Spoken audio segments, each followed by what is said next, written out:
చాలా మంది అడుగుతుంటారు వారికోస్ ఆయిల్ ఉంటుందా, మసాజ్ ఉంటుందా, డీప్ టెండర్ మసాజ్ చేసుకోవచ్చా, సూపర్ఫిషియల్ మసాజ్ చేసుకోవచ్చా, ఆయిల్ వాడొచ్చా, వేడి ఉప్పు రాయొచ్చా, కాళ్ళు వేడి నీళ్ళు నింపుకోవచ్చా? ఇవన్నీ కంప్లీట్లీ యూజ్లెస్ అండి. వీటి వల్ల ఎటువంటి ఉపశమనం కూడా కలగదు వారికోస్ వెయిన్స్కి.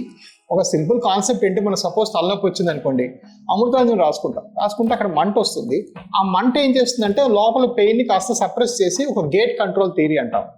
అదేవిధంగా కాళ్ళలో అధికంగా పెయిన్ వచ్చినప్పుడు మనం బయట గట్టిగా రుద్దుకుంటే ఈ ఇంపల్స్ వెళ్ళి ఆ ఇంపల్స్ని కొంచెం తగ్గించి టెంపరీగా తాత్కాలికంగా రిలీఫ్ లాగా అనిపించవచ్చు మసాజ్ చేసుకుంటే.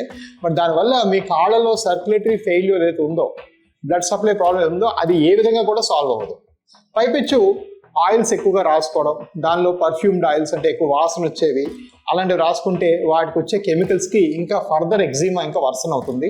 So absolutely no oils, no ఇంటి చిట్కాలు వాడకూడదు. ఆయిల్స్, క్రీమ్స్, అన్నెసెసరీ మసాజెస్ వీటి వల్ల ఎటువంటి ఉపయోగం కూడా లేదు.